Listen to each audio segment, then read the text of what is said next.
लेकिन मेरे को ये समझ नहीं आता कि जब कर्म करके फल लेना है, कर्म करके फल लेना है, तो वो भक्ति का उसमें क्या योगदान है, वही मेरे को। और जब भगवान कहते हैं कि मेरी आप भक्ति करोगे तो मैं हर चीज़ से आपको मुक्त कर दूंगा, आपके लिए जीवन आसान कर दूंगा, तो फिर कर्म का दोष कैसे लगेगा, मुझे वो समझ नहीं आता। वाह, सुंदर प्रश्न है, इसलिए ताली बजाओ।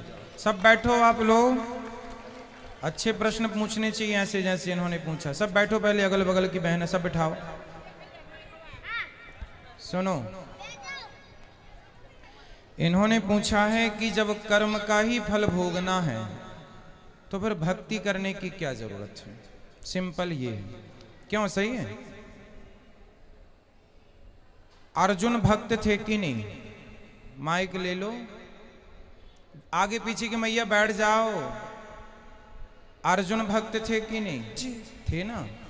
लेकिन अर्जुन को भी 12 वर्ष का वनवास जाना पड़ा। 12 साल तक जंगल में रहना कोई सरल काम तो नहीं है। 1 साल अज्ञातवास जंगल में रहना, किसी के दास दासी बन के रहना सरल काम तो नहीं है। जबकि अर्जुन जैसा भक्त कौन होगा? फिर भी उन्हें कष्ट उठाना पड़ा।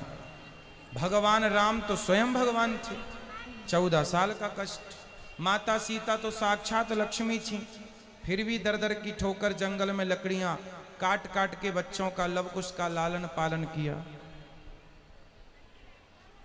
इसी प्रकार अब आप कहते हैं कि जब हम भक्ति करें तो फिर कर्म ही का फल भोगना है, तो भक्ति का अर्थ क्या?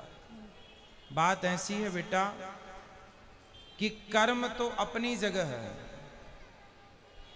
कर्म तो हमें भोगनी है, हमें भी भोगना है, आपको भी भोगना है।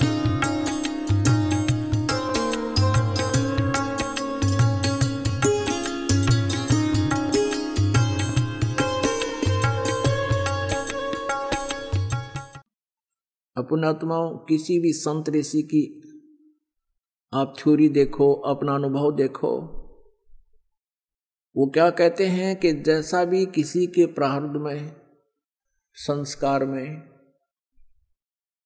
लिखा हुआ है वो तो उसे भोगना ही पड़ेगा। एक दुखी प्राणी संकट निवारण के लिए क्या आशा करता है कि भगवान जीव के दुख दूर कर देता है। परमात्मा कहाँ मिलता है? संतों के पास जाते हैं कि वो परमात्मा की भक्ति करके और कुछ शक्ति प्राप्त कर लेते हैं, और उस शक्ति से वो अन्य को भी सुख देते हैं। इसलिए वो कहाँ कहाँ जाते हैं? कोई ऋषि के पास, जंतर मंतर करने वाले के पास, कोई झाड़ फूक करने वाले के पास, और या किसी साधु संत के शिष्य भी बनकर जैसे वो बताते हैं वो साधनाएं करते हैं। और जब उनके संकट दूर नहीं होते हैं तो वो उस स्थान को छोड़ देते हैं, दूसरी जगह जाते हैं। जैसे कोई मंदिर में जाता है, या कोई गुफाओं में जाते हैं, या कोई पहाड़ों पर जाते हैं, या कि तुलसी जाटी के धागे बांधते फिरते हैं, कोई कहीं किसी तीर्थ स्थानों पर जाते, वहां से कोई लाभ नहीं होता, तो फिर भी ये आत्मा हार नहीं मानती, क्योंकि इसको मालूम है कि एक परम शक्ति है परमात्मा जो सब दुख दूर कर सकता है। उसके लिए फिर कोई बताता है कि हमारे गुरुजी के पास चलिए, आपका सब कष्ट दूर हो जाएगा, वहां भी चले जाते। वो ऋषि, गुरुजी, संत, मंडलेश्वर पहले तो उसके संकट निवारण के लिए कोई ना कोई धर्म पूर्ण क्रिया अवश्य बताते हैं। जब उनसे लाभ नहीं होता है तो फिर वो कहते हैं कि बेटा ये तो तुम्हारा प्रारब्ध का कर्म है। प्रारब्ध माने तेरे भाग्य में लिख दिया गया है, तेरी जीवन हिस्ट्री में लिखा गया है, इसको खत्म नहीं कर सकते, ये तो तुझे भोगना ही पड़ेगा। आप किसी भी संत ऋषि के पास जाइए, वर्तमान में भी यही सिद्धांत है उन लोगों का। वो कह देते हैं कि देखो कर्म तो तुमने भोगना ही पड़ेगा, कर्म का दंड दुख जो है तुम्हें भोगना ही पड़ेगा। भक्ति करो, आगे जीवन सुखी हो जाएगा। भले पुरुषों, किसी के पैर में कांटा लगा हो और वो किसी से कहे कि देखो मेरे पैर में पीड़ा हो रही है, कांटा लग के गहरा चला गया, टूट गया, अंदर घुस गया, दिखाई नहीं दे रहा बाहर से, तो जानकार व्यक्ति देखकर बता देता है कि तेरे पैर में कांटा लगा है, जिस कारण से तुझे ऐसा है, पीड़ा हो रही है।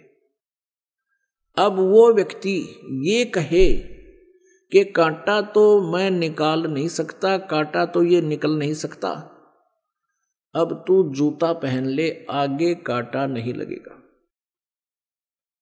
आगे कांटा नहीं लगेगा। क्या ये संभव है? कांटा लगे पैर में जूता कभी नहीं पहना जा सकता। कांटा निकले, पीड़ा नष्ट हो, फिर जूता पहनेगा वो व्यक्ति, इस डर से पहनेगा कि कहीं फिर जूता निकाल दिया और जूता ना पहना तो फिर से वो पीड़ा ना हो जाए, कांटा ना लग जाए। तो जिनके ऊपर आपत्तियां संकट आए हैं, प्रारब्ध के हों चाहे 3 ताप के हों, उनको न तो ये देवता ठीक कर सकते हैं, न श्री ब्रह्मा, श्री विष्णु, श्री शिव जी उन 3 ताप और श्राप आदि और प्रारब्ध के कर्म को ये नाश नहीं कर सकते। न ब्रह्म कर सकता, ये सरपुरुष नहीं कर सकता, न ये परब्रह्म कर सकता, जिसको अक्षर पुरुष कहा गीता जी अध्याय नंबर 15 के श्लोक नंबर 16 और 17 में 3 प्रभु बताए। सरपुरुष और अक्षर पुरुष भी नहीं कर सकता, केवल परम अक्षर ब्रह्म, परम अक्षर पुरुष कबीर देव आपके उस प्रारब्ध के कर्म को भी नाश कर सकता है, पाप का नाश कर सकता है। मासा घटे न तिल बधे